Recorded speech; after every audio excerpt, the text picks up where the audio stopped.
అందరికీ నమస్కారం. ఇవాల్టి మన కథ సువర్ణ పుష్పం. గండ్రకోట అనే పల్లెటూరు అడవి పొత్తిళ్లలో ఉండే చిన్న ఊరు. ఆ ఊర్లో రాముడు అనే యువకుడున్నాడు. అతను రాయిలా కాఠిన్యంగా మారిపోయినవాడు. దానికి కారణం తల్లిదండ్రులు సొంతవాళ్లు ఎవరూ లేని తనకి మిగిలిన ఒకే ఒక్క బంధం తన తమ్ముడు చిన్నడు. ఆ చిన్నడంటే ఈ అన్నకి పంచప్రాణాలు. కాని విధి ఆ పిల్లాడిని విషజ్వరంతో మంచాన పడేసింది. వాడి బాగుకోసం రాముడు చేయని ప్రయత్నం లేదు. కాని ఎన్ని ప్రయత్నాలు చేసినా ప్రయోజనం లేకుండా పోయింది. దానివలనే రాముడు అలా కటిక పాషాణంలా తయారయ్యాడు. ఒకరోజున తన తమ్ముడికి వైద్యం చేసే వైద్యుడు మల్లయ్యొచ్చి రాముడితో, ఒరే రాముడు, నాకు తెలిసిన అన్ని వైద్య పద్ధతులు ప్రయోగించాను. పురాతన గ్రంథాలని కూడా తిరగేశాను. అన్నీ చూసినా ఇక నీ తమ్ముడు దక్కాలంటే ఒక్కటే మార్గం. ఒక్కటే మార్గమా? ఏంటి మల్లయ్యమావాది?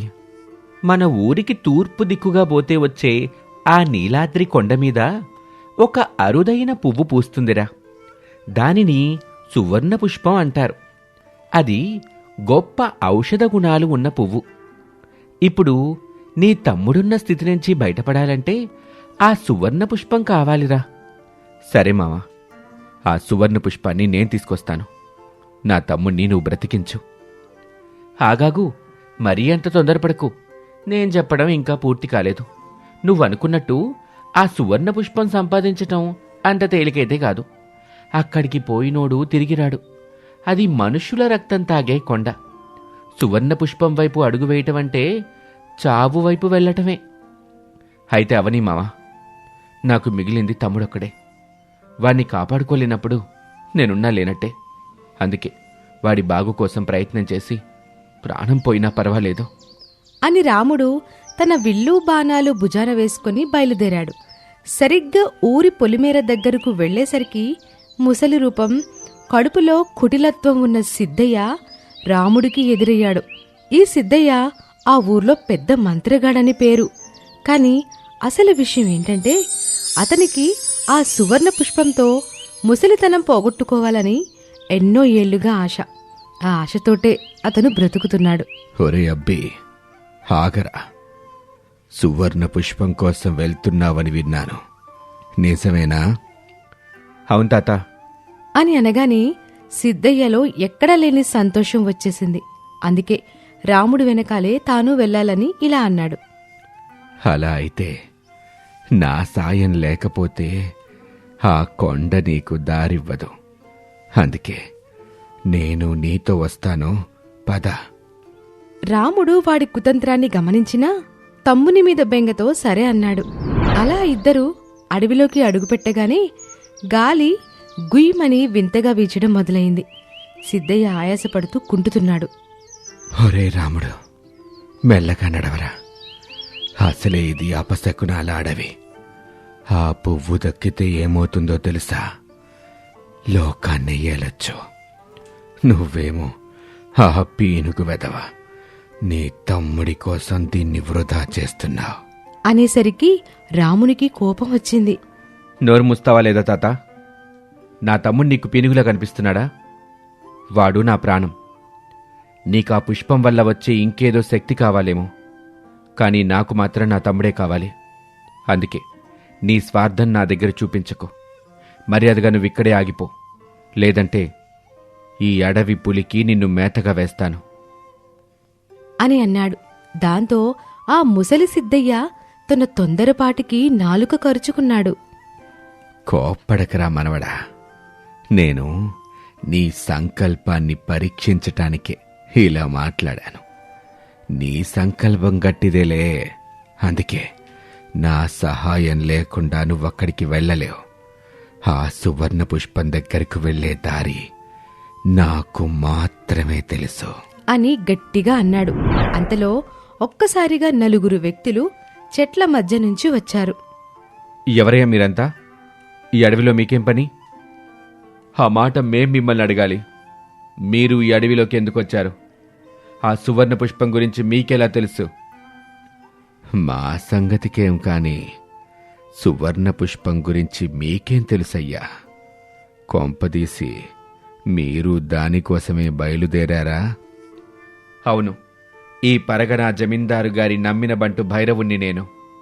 మా అయ్యగారు సువర్ణ పుష్పాన్ని తీసుకురమ్మన్నారు. జమీందారికి అలంకారం కావాలి, నా తమ్ముడికి ఆయువు కావాలి.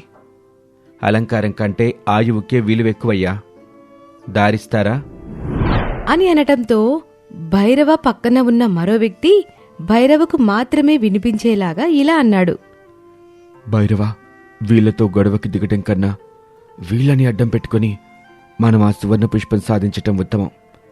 కాస్త సహనంతో ఉండు అని చెప్పిన మాట నిజమని నమ్మి భైరవ అతని మనుషులు రాముడిని సిద్ధయ్యని అనుసరిస్తూ సువర్ణ పుష్పం వేటలో ముందుకు సాగారు.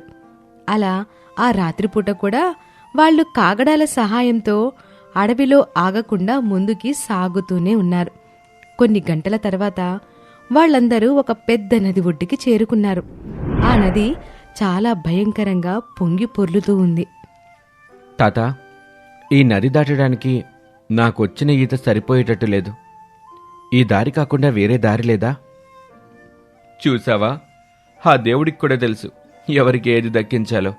నీకొచ్చిన ఈత ఈ నదిని దాటడానికి భయపెడుతుంది, కానీ మేమందరం గజ ఈతగాళ్ళం కనుక వెంటనే ఆవలి గట్టుకుపోయి సువర్ణ పుష్పం మా సొంతం చేసుకుంటాం అనేసి భైరవుడు అతనితో ఉన్న మరో ముగ్గురు ఆనందంగా ఆ నదిలోకి దూకేశారు. అంతలోనే వెంటనే పెద్ద పెద్ద మంటలు చెలరేగి మరిగే లావాలో పురుగులు పడితే ఎలా తగలబడిపోతారో ఆ విధంగానే ఆ నలుగురు రాముడి కళ్ళ ఎదుటే ఆ మాయానదిలో పడి తగలబడ్డారు. తాత, ఇదేంటి, ఈ నదిలో ప్రవహించేది నీరు కదా? లేదురా మనవడా, ఇది ఆ మహిమాన్వితమైన సువర్ణ పుష్పానికి రక్షణగా ఉన్న మాయానది. ఇప్పటికైనా అర్థమైందా?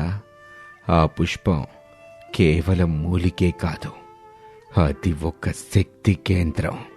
అందుకే దాన్ని రక్షించటానికి ఇలాంటి రక్షణ వలయం ఉంది. మరి ఈ నది దాటి అవతలికి వెళ్ళటం ఎలా తాత? అవతలి చీకటి పడుతుంది.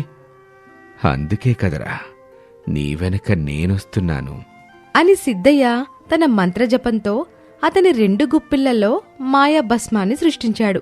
ఆ భస్మాన్ని నదిలో చల్లగానే ఆ నది 2 పాయలుగా విడిపోయి నది మధ్యలో కాలిబాట ఏర్పడింది.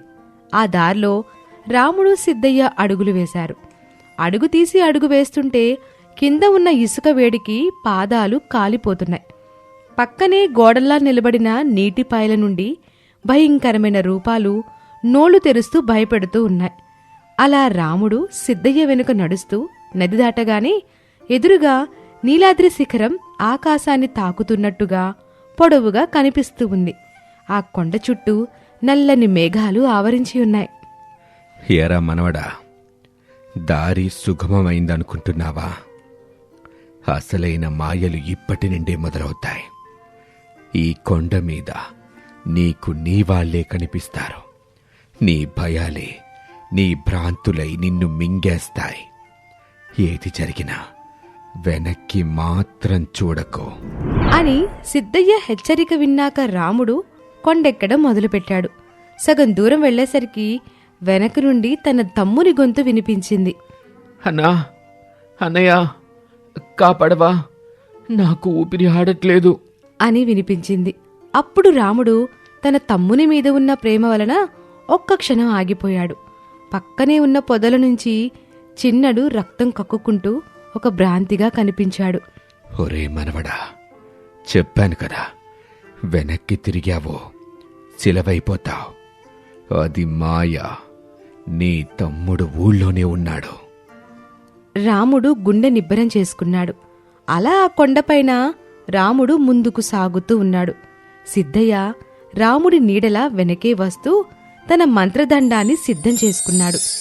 పువ్వు దక్కగానే రాముణ్ణి లోయలోకి తోసేయాలన్నది వాడి పన్నాగం.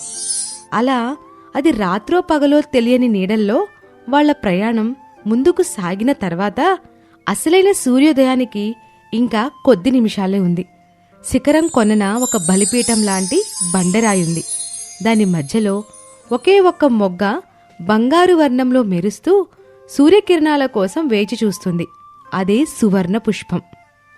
తాత, ఆ కనిపిస్తున్నదేనా సువర్ణ పుష్పం? అని అడిగాడు. కాని కుటిల ఆలోచనతో ఉన్న సిద్ధయ్య ఏమీ బదులివ్వకుండా అదును కోసం వేచి చూస్తున్నాడు. పైన సువర్ణ పుష్పం చుట్టూ విషసర్పాలు కావలి కాస్తున్నాయి. రాముడు తన విల్లు తీసి బాణాలు సంధించాడు. సిద్ధయ్య తన మంత్రశక్తితో అగ్నిగోళాలను సృష్టించి పాములను చెల్లాచెదురు చేశాడు. రాముడు, కొయ్యరా ఆ పుష్పాన్ని. దాన్ని కోసి నా చేతికివ్వు. నీ తమ్ముడికి ఆయువునిచ్చే మంత్రాన్ని నేనే చదువుతాను అని అంటున్నాడు. రాముడు సువర్ణ పుష్పం దగ్గరకు వెళ్ళాడు. మొదటి సూర్యకిరణం ఆ మొగ్గపై పడగానే అది అద్భుతంగా వికసించింది. అడవి మొత్తం ఒక వింతైన సువాసనతో నిండిపోయింది. రాముడు పువ్వును తాకబోతూ ఉంటే ఆ పువ్వు నుండి ఒక గంభీరమైన గొంతు వినిపించింది. నన్ను కోయటమంటే నా ఆయువుని తీసుకోవడం కాదు, నీ ఆయువును నాలో కలపడం. ఈ పుష్పాన్ని కోసినవారు తమ ప్రాణంలో సగాన్ని కోల్పోతారు. నీవు సిద్ధమేనా అర్భకా? నా తమ్ముడి కోసం నా ప్రాణంలో సగం కాదు, నా ప్రాణం మొత్తం ఇచ్చేయటానికైనా నేను సిద్ధమే. రాముడు, ఆగు. ఆ త్యాగమేదో నేనే చేస్తాను. నాకు యవ్వనం కావాలి. ఆ ఆయువు పోతే పోయింది అంటూ రాముణ్ణి పక్కన పెట్టి సువర్ణ పుష్పాన్ని కోయటానికి చెయ్యి చాచాడు. కాని సిద్ధయ్య మనసులో ఉన్నది స్వార్థం. దాన్ని తన సొంతం చేసుకుని లోకాన్ని ఏలాలన్నది వాడి దురాశ. అందుకే రాముడి కన్నా ముందు సిద్ధయ్య చెయ్యి సువర్ణ పుష్పాన్ని తాకగానే ఆ బంగారు రంగు కాస్త నల్లగా మారిపోయింది. పువ్వు నుండి మంటలొచ్చి సిద్ధయ్య చేతిని కాల్చేశాయి.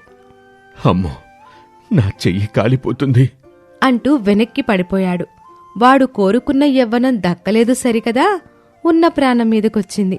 కాని అంతా చూసిన రాముడు తన సంకల్పాన్ని మార్చుకోలేదు. కింద మోకాళ్లపై నిలబడి మనస్ఫూర్తిగా ప్రార్థించాడు. తల్లి, సువర్ణ పుష్పమా, నిన్ను కోరుకుంటున్నది నా కోసం కాదు, నా తమ్ముడి కోసం అంటూ నిస్వార్థంగా చెయ్యి చాచాడు. రాముని వేళ్లు తగలగానే ఆ పువ్వు మళ్లీ ప్రకాశించింది.